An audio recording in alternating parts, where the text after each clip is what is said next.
बहुत स्वागत है आपका आयुर्वेदा इंडिया में। मैं कविता रावल आपकी दोस्त आज फिर हाजिर हूँ आपके साथ कुछ अच्छी जानकारी लेके।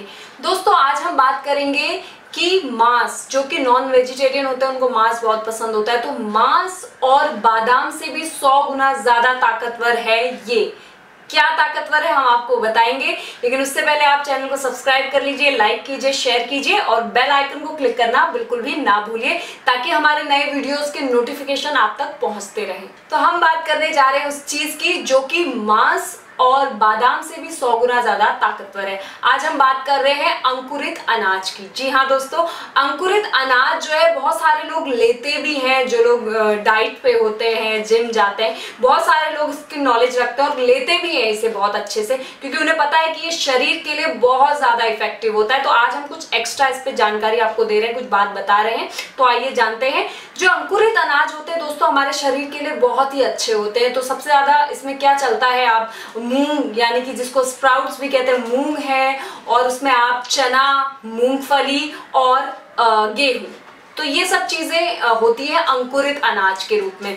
तो आपको क्या करना है कि अंकुरित अनाज आपको अपनी डाइट में जरूर शामिल करना है, क्योंकि ये बहुत अच्छा होता है। लेकिन कुछ लोग क्या करते हैं, तरीका, कुछ नियम इसके होते हैं। सबसे पहले नियम तो ये होता है, इसको भिगोना कब तक है, यानी कि इसको भिगा रहे हैं तो इसको हवा लगती रहनी चाहिए और साथ ही इसके लिए अंधेरा बहुत जरूरी है। तो ये 3 नियम जरूरी है कि इसको हवा लगती रहनी चाहिए और इसकी टाइमिंग क्या है, और दूसरा जो हम आपको बता रहे हैं कि इसको अच्छे समय पे, इसका समय क्या है वो आपको ध्यान में रखना है, तभी आप इसका पूरा फायदा उठा सकते हैं। लेकिन काफी लोग क्या करते हैं कि सारे अनाज साथ में भी भिगो देते हैं और फिर उन्हें रख लेते हैं, वो अंकुरित होने लगते हैं। लेकिन कभी कभी क्या शिकायत रहती है लोगों को कि अगर हमने मूंग को चने के साथ भिगाया या चने को किसी और के साथ, मूंगफली के साथ भिगाया, तो उस मूंगफली में अंकुर आ गए, चने में अभी तक नहीं आए, या चने में आ गए स्प्राउट यानी कि मूंग में नहीं आए, तो ऐसी प्रॉब्लम्स लोगों को रहती है।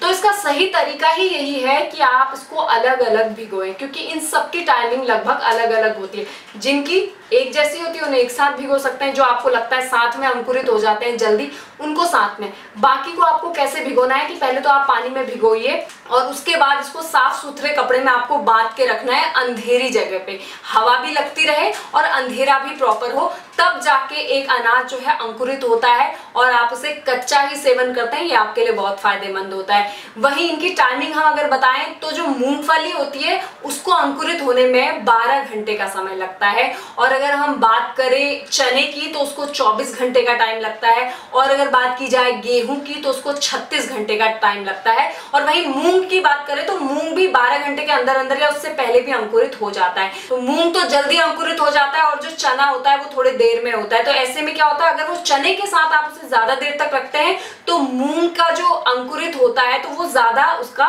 बढ़ जाता है बीज। तो ऐसे में क्या होता है कि वो सही न्यूट्रिशन नहीं रह पाता उसमें। तो ऐसे में आपको ध्यान रखना है कि अलग अलग आप करें तो बहुत अच्छा है।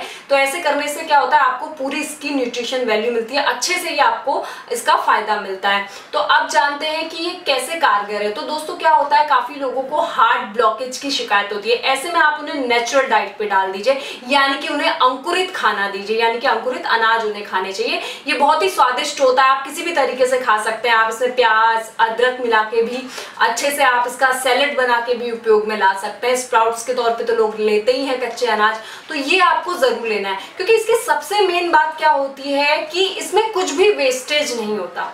क्योंकि हम कुछ भी चीज खाते हैं, जैसे कोई भी खाना है या कोई भी चीज अगर हम दोस्तों लेते हैं तो क्या होता है कि हमारे शरीर में जब वो जाते हैं तो काफी सारा तो खून और एनर्जी के रूप में हमें मिलता है, लेकिन जो वेस्टेज होता है हमारी किडनी को प्रोसेस करना पड़ता है सफाई का, और वो फिर बाहर निकलता है। लेकिन इसमें कुछ भी वेस्टेज नहीं है। ये जितना भी अगर आपके शरीर में जाता है, न्यूट्रिशन वैल्यू इसकी कम होती है, तो आपको ये तंदुरुस्त भी रखता है, फिट रखता है, और अगर आप मोटापे को घटाना चाहते हैं, स्लिम, तो ये आपको हर तरीके से मदद करता है और इसमें वेस्टेज कुछ भी नहीं होता, तो ज्यादा आपकी किडनी पे भी प्रभाव नहीं पड़ता।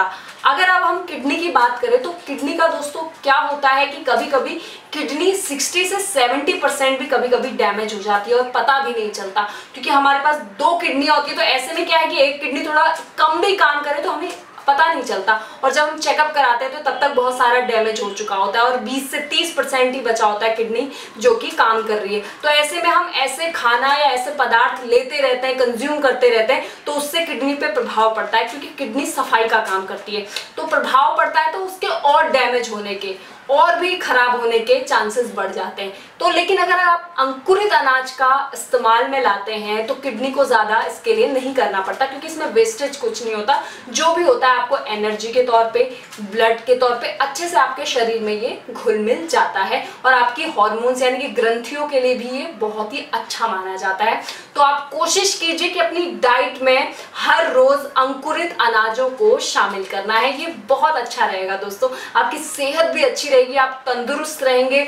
आपको अगर आप स्लिम ट्रिम भी होना चाहते हैं तो उसके लिए भी आप इसका इस्तेमाल कर सकते हैं, इसके खाने की और अच्छे तरीके से इसे आप ले सकते हैं। तो अंकुरित अनाज के बारे में आज हमने आपको जानकारी दी दोस्तों। तो अगर आपको अच्छी लगी है तो जरूर इसे खूब ज्यादा शेयर कीजिए, और ऐसे ही जुड़े रहिए आयुर्वेदा इंडिया के साथ। स्वस्थ रहें, मस्त रहें।